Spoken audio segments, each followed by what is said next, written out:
New York City, the Plaza Hotel, November 1956. The private dining room on the third floor was reserved for industry people who mattered, and everyone seated at that long table knew it. A dozen studio executives, 3 directors who'd just signed major deals, and 2 columnists whose words could destroy careers over breakfast. Marilyn Monroe sat near the center, listening to a conversation about contract negotiations she wasn't part of, aware that every person in that room had watched her latest film and formed an opinion they hadn't shared with her directly. The man at the head of the table had been talking for 10 minutes about loyalty and gratitude, and everyone understood he wasn't speaking in abstractions. These aren't the stories you'll find in authorized biographies.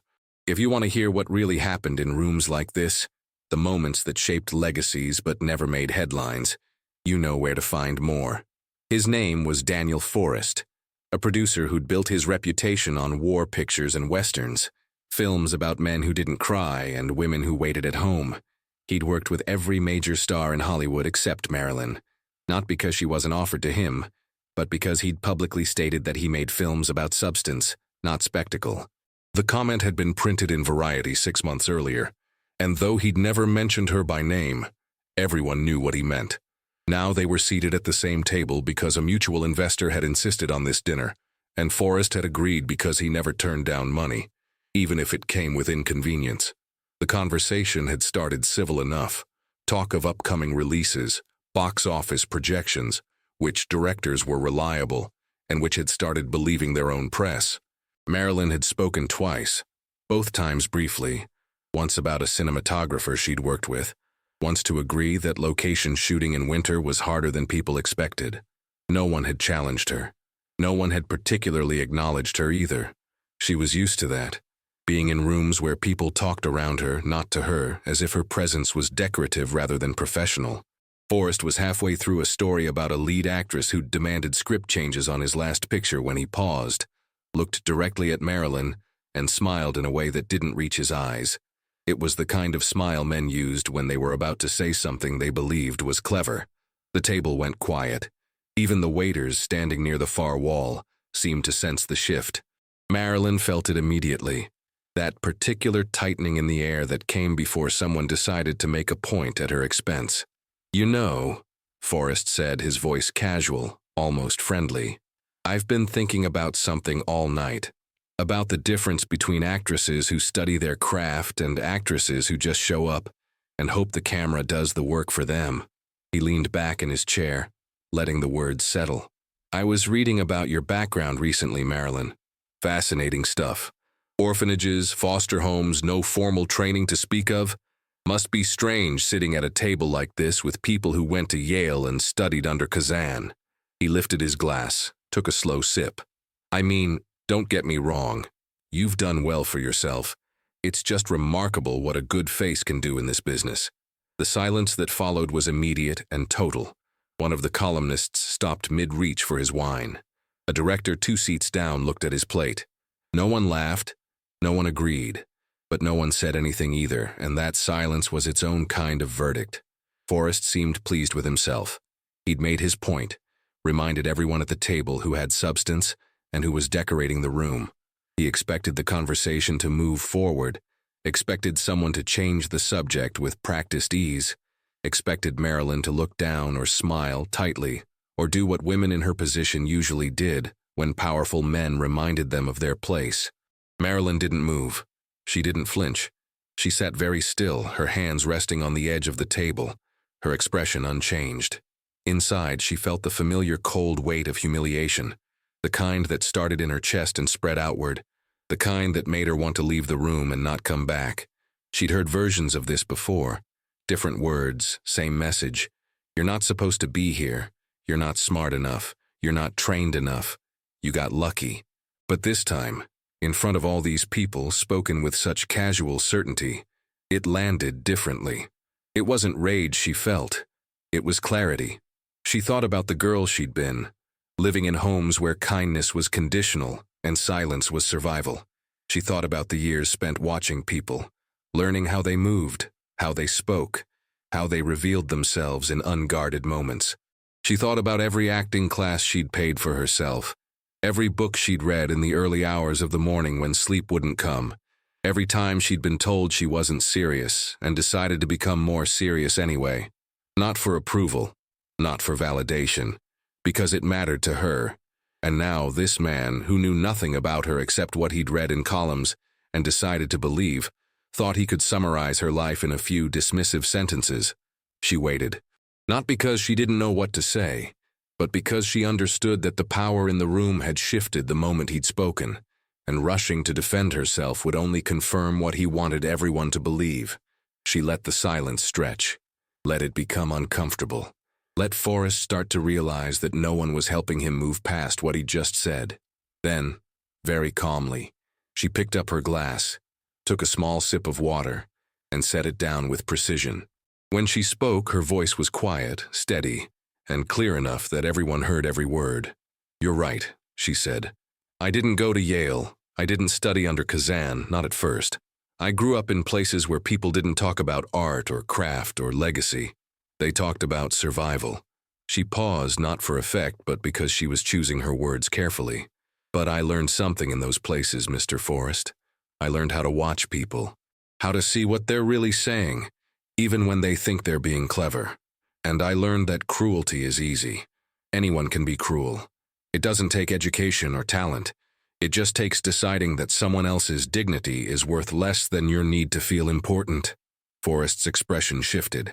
Not dramatically, just a slight tightening around his mouth, a flicker of something that might have been surprise or discomfort. He started to speak, but Marilyn continued, her tone unchanged, still quiet, still controlled. "I've worked with directors who treated their crews with respect.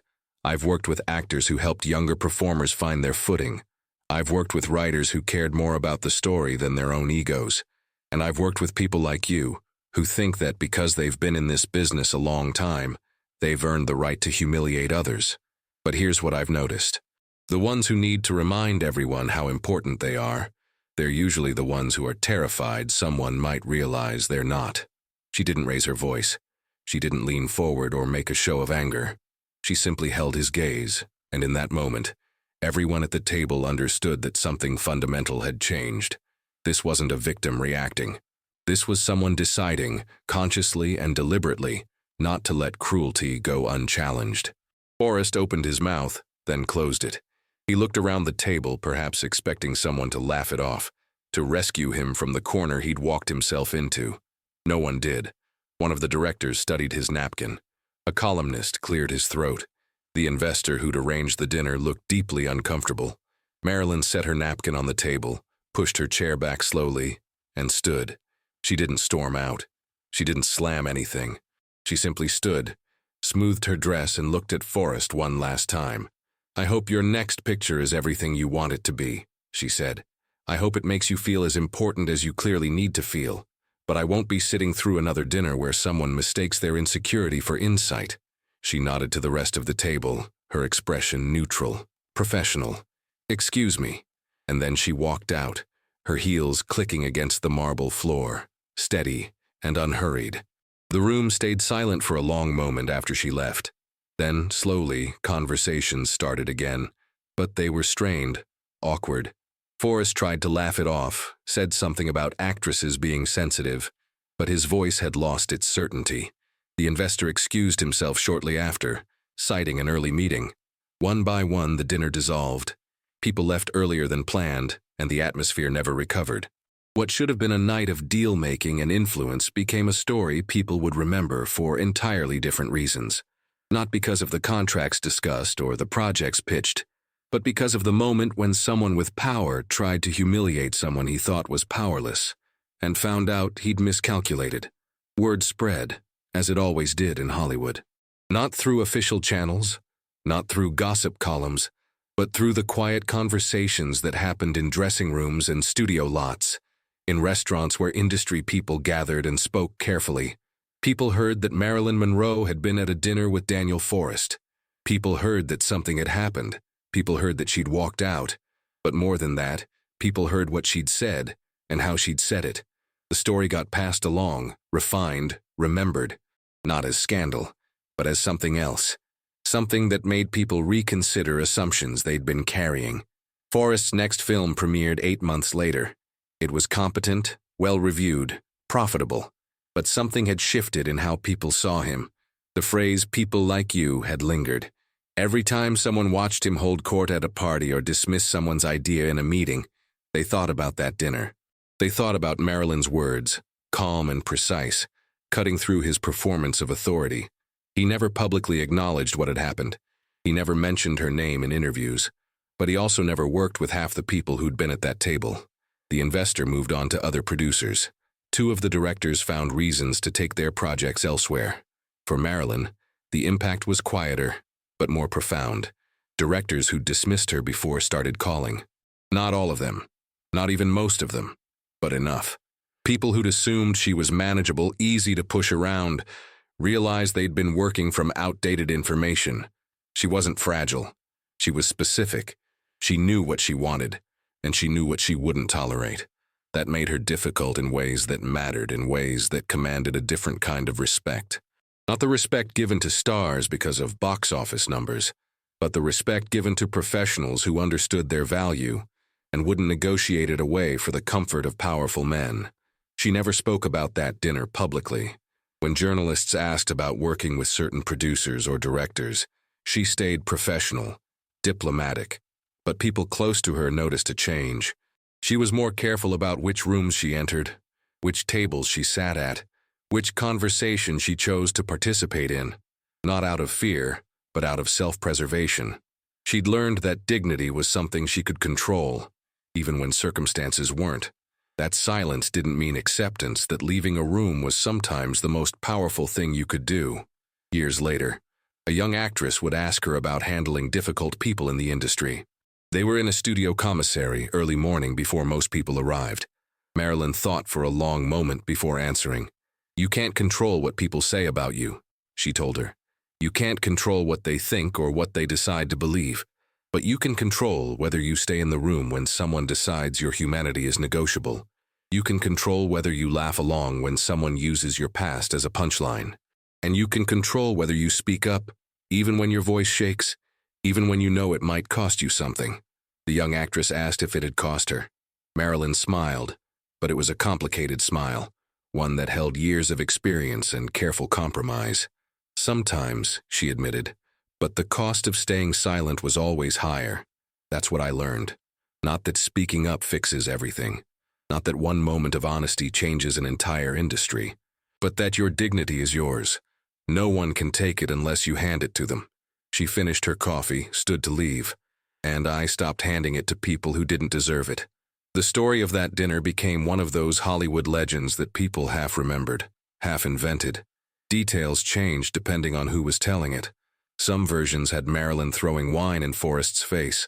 Others had her delivering a lengthy speech that brought the entire table to tears. But the people who were actually there remembered it differently. They remembered the quiet, the control, the way she'd refused to give him the reaction he wanted, the spectacle he could dismiss. They remembered that she'd treated his cruelty like what it was, a revelation of his character, not hers. Forrest continued working for another decade. His films remained solid, professional, forgettable. He never achieved the legacy he'd clearly wanted, never became one of the names people referenced when talking about Hollywood's golden age. Perhaps that was coincidence.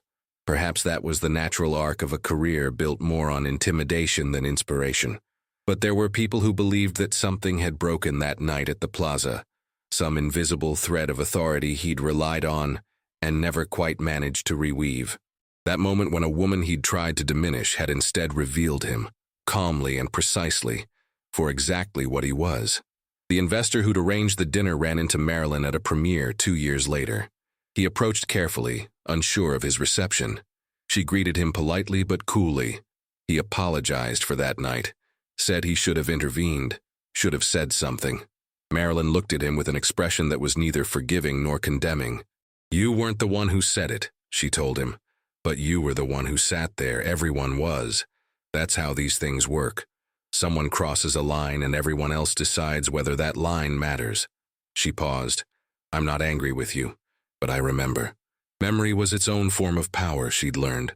Not the kind of power that got you better contracts or bigger trailers, but the kind that let you walk into rooms with your eyes open, that let you recognize patterns before they could hurt you, that let you build boundaries even when people insisted those boundaries were unreasonable. She remembered who had defended her, who had stayed silent, and who had participated in her diminishment, and she made decisions accordingly, not with vengeance, not with drama, just with clarity. There were moments late at night when she thought about all the dinners she'd walked out of, all the rooms she'd left, all the opportunities she'd turned down because the cost was too high. She wondered sometimes if she'd made the right choices, if the price of dignity was worth what it had taken from her career, her relationships, her peace. But then she'd remember sitting at that table, listening to Daniel Forrest summarize her life like it was a joke he'd heard somewhere, watching everyone wait to see if she'd break or bend or disappear. And she'd remember the feeling of standing up, of speaking clearly, of walking out with her head up. That feeling, that moment of choosing herself, it was worth more than any role she might have gotten by staying quiet, worth more than the comfort of powerful people who required her silence as the price of their approval. She'd learned that some rooms weren't worth being in, no matter who else was there, that some conversations weren't worth participating in, no matter what connections they might bring, that her presence in a space was a choice, not an obligation, and that she could revoke that choice whenever someone demonstrated they didn't value it. The Plaza Hotel remained one of New York's finest establishments. The third-floor dining room continued hosting private dinners for important people, discussing important things.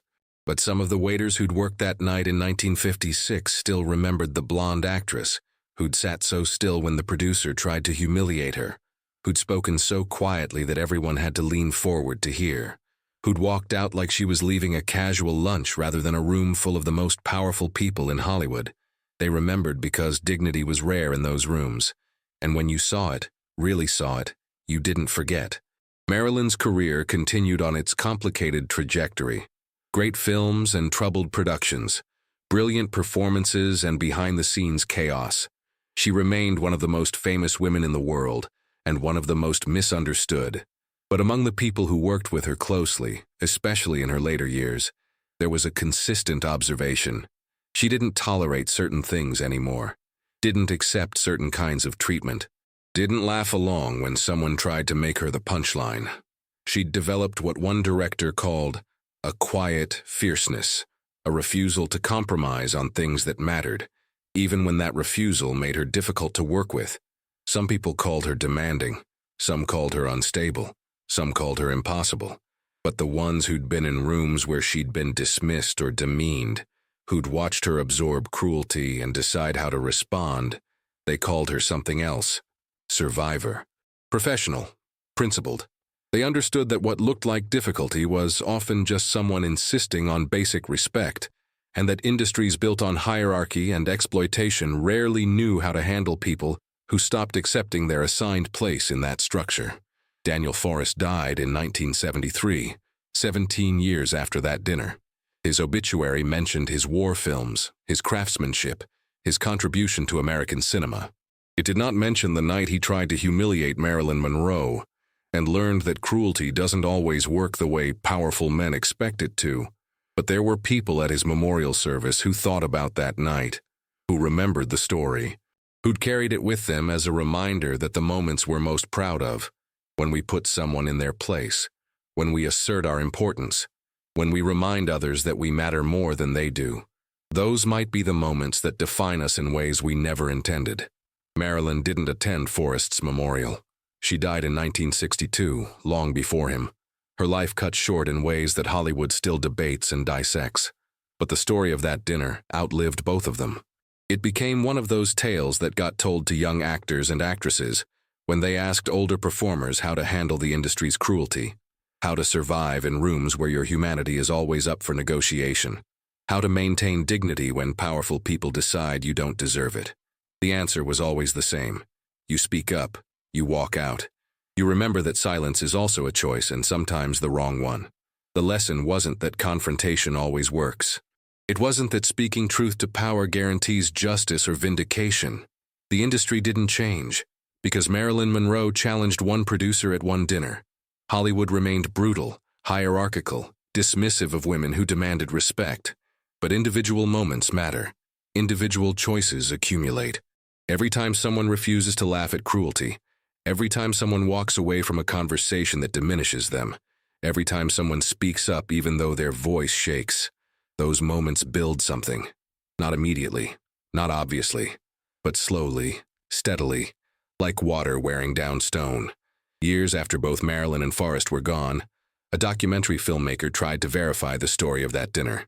She interviewed surviving guests, tracked down waiters who'd worked at the plaza, searched through archives and personal papers. Some people confirmed the basics, others couldn't remember. A few insisted it never happened, or happened differently, or had been exaggerated over time. Truth had become slippery, as it always does with old Hollywood stories, but every person she interviewed agreed on one thing. Whether that specific dinner happened exactly as described or not, the sentiment was real. The dynamic was real. The moment when someone pushed too far and Marilyn pushed back, that was absolutely real, because it wasn't just one dinner. It was dozens, hundreds. Every time a director treated her like set decoration, every time a producer suggested she wasn't smart enough to understand her own contracts, every time a journalist asked about her measurements instead of her process, every time someone assumed that beauty meant emptiness, that sexuality meant availability, that fame meant they owned some part of her, she'd learned to navigate those moments. Not perfectly, not without cost, but with increasing clarity about what she would and wouldn't accept. The Plaza Hotel still stands in New York, elegant and expensive, hosting people who matter or think they do. The third-floor dining room has been renovated several times since 1956. Different carpet, different lighting, different table arrangements. But the space itself remains, holding all the conversations that have happened there. The deals made, the careers launched, the cruelties exchanged. If you listen carefully, some people say, you can still feel the echo of that particular silence. The moment when a powerful man expected compliance and received something else entirely. The moment when dignity spoke quietly and changed everything. That's what people forget about power sometimes. That it's not just about who can speak loudest or command most. It's about who can stay composed when everyone expects them to break. Who can respond to cruelty with clarity instead of chaos. Who can walk away from rooms that everyone else is desperate to stay in. Marilyn understood that in ways most of her peers didn't. Not because she was stronger or better, but because she'd learned it earlier, in harder circumstances, when dignity was the only thing she had control over. The story ends there, in that learning, not with triumph or revenge or vindication, just with understanding, with the quiet knowledge that you can't control what people say or think or believe about you, but you can control whether you stay in the room when they try to make you smaller than you are. You can control whether you speak or stay silent. You can control whether you accept their version of who you are or insist on your own. And sometimes, in rooms full of powerful people who've never been challenged, that small act of self-definition is the most radical thing you can do. It doesn't fix everything, but it fixes something. It fixes the one thing that matters most. It fixes you.